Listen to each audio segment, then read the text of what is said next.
Now the reflection of peritoneum in the pelvic region.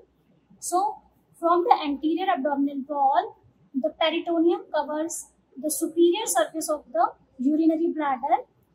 Posteriorly, in males, it reaches till the upper pole of the seminal vesicle. And covering the upper poles of the seminal vesicles, now this peritoneum reflects onto the middle 1/3 of the rectum, covering it from the front. Now this peritoneum is continuing over the upper 1/3. In the upper 1/3, it covers from the anterior aspect as well as from the sides. And now this peritoneum is continuing with the sigmoid mesocolon. So this is the sigmoid mesocolon, hanging the sigmoid colon to the posterior abdominal wall. Okay, so this is the sigmoid mesocolon. And you can also notice these impressions of blood vessels and nerves and lymphatics which are draining the sigmoid colon. These are the sigmoidal branches. So this is the, and laterally this peritoneum is covering the lateral pelvic walls.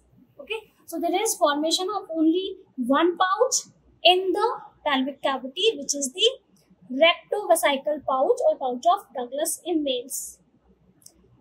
We are going to trace the reflection of peritoneum in the female pelvis. So from the anterior abdominal wall, the peritoneum reflects onto the superior surface of urinary bladder, and from the superior surface of urinary bladder, it covers the whole of the superior surface, and then it reflects at the junction of body and cervix to the anterior wall of the uterus. So this is the anterior wall of the uterus, and this space created by this reflection is known as the vesico-uterine pouch.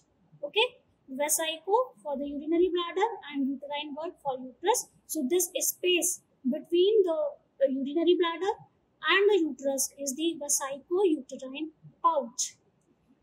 Now the peritoneum covers the anterior surface, and this is the fundus area of the urinary bladder, the uterus. So it covers the fundus. It reaches the posterior surface of the urinary bladder, covers it till the level of cervix, the supravaginal part of cervix.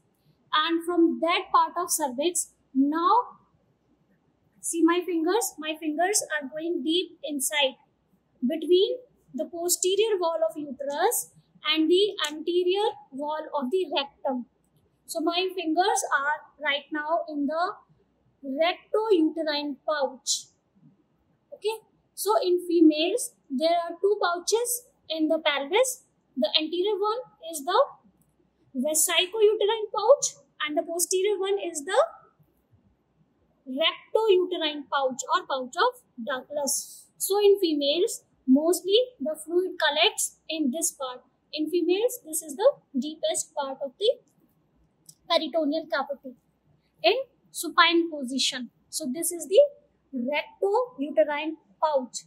So from the this posterior wall of the urinary bladder, now this peritoneum covers the middle 1/3 of the anterior surface of rectum, and then front as well as the sides of the rectum in its upper 1/3, and it is continuous with the sigmoid mesocolon. See this loop, this loop is the sigmoid colon, and the mesentery, the double layered fold of mesentery which is attaching it to the posterior abdominal wall is the sigmoid mesocolon. So the places where you are seeing these double layered folds are the places where the mesentery can twist upon itself, leading to acute abdomen. For example, if this sigmoid mesocolon twists around itself, it can lead to compression of the blood vessels in this double layered fold, the sigmoidal vessels, and leading to sigmoid volvulus, which is an acute emergency,